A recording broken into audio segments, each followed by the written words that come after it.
CPIM जिला committee Shimla ने Kalibari hall में एक सेमिनार आयोजित किया, जिसमें फिलिस्तीन पर इजरायल के हमलों, अमेरिकी साम्राज्यवाद की नीतियों और विश्व शांति पर खतरे जैसे मुद्दों पर चर्चा हुई। सेमिनार में कार्यकर्ताओं ने कहा कि पिछले 2 वर्षों में इजरायल द्वारा गाजा और वेस्ट बैंक पर किए गए हमले मानवता के खिलाफ अपराध है, जिसमें हजारों निर्दोष लोग, विशेषकर महिलाएं और बच्चे मारे गए हैं। वक्ताओं ने आरोप लगाया है कि अमेरिका इजरायल को अरबों डॉलर की सैन्य मदद देकर इन हमलों को प्रोत्साहित करता रहा है। नेताओं ने कहा कि अंतर्राष्ट्रीय न्यायालय ने जनवरी 2024 में इजरायल कब्जे को अवैध करार दिया था, लेकिन अमेरिका और उसके सहयोगी देशों ने फैसले की अवहेलना की। सेमिनार में वक्ताओं ने कहा कि भारत ऐतिहासिक रूप से फिलिस्तीन का समर्थक रहा है, लेकिन मोदी सरकार का संयुक्त राष्ट्र में तटस्थ रहना और इजरायल हमलों की निंदा न करना भारत की स्वतंत्र विदेश नीति से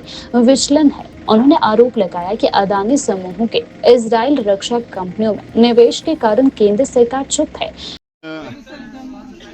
सेमिनार किया जा रहा है और ये सेमिनार का विषय है कि जो यूनाइटेड नेशन में, संयुक्त राष्ट्र के अंदर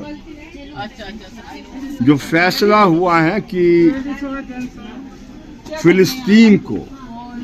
उसके होमलैंड के लिए, उसके देश को बनने के लिए इजाजत होनी चाहिए और बनना चाहिए, लेकिन दुर्भाग्यपूर्ण अमेरिका और उसका जो दलाल है मध्य एशिया में इजराइल, वो सिर्फ उसकी मुल्क को बनने की अनुमति नहीं दे रहा है, लेकिन एक इस प्रकार का आक्रमण किया जा रहा है जो मानवता के तमाम गुणों को पार करता है। बच्चों को मारा जा रहा है और जो यूनाइटेड नेशन, संयुक्त राष्ट्र के जो नियम हैं कि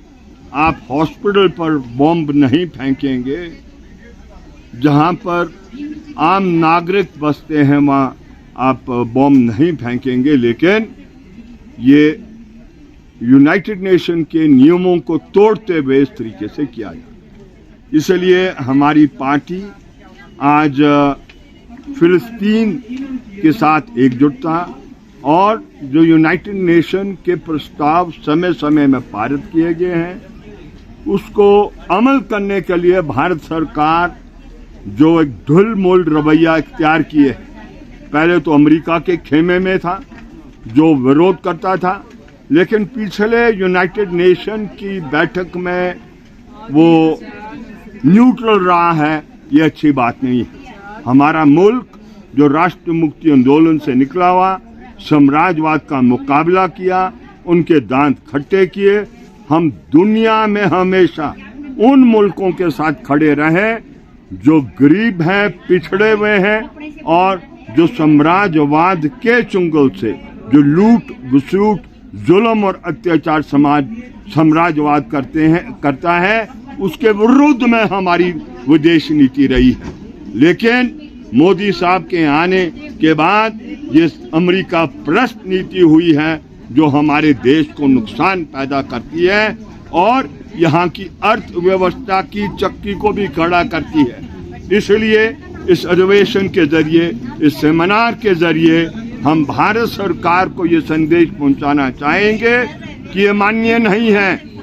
कि जो नीति आप अमेरिका परस्त चला रहे हैं वो देश को खोखला करेगी और जो मानवता के गुण दुनिया में होने चाहिए उन पर भी आक्रमण कर रही है। इसलिए आज एक जनमत पैदा करने के लिए इस सेमिनार का आयोजन यहाँ पर कालीबाड़ी में किया जा रहा है।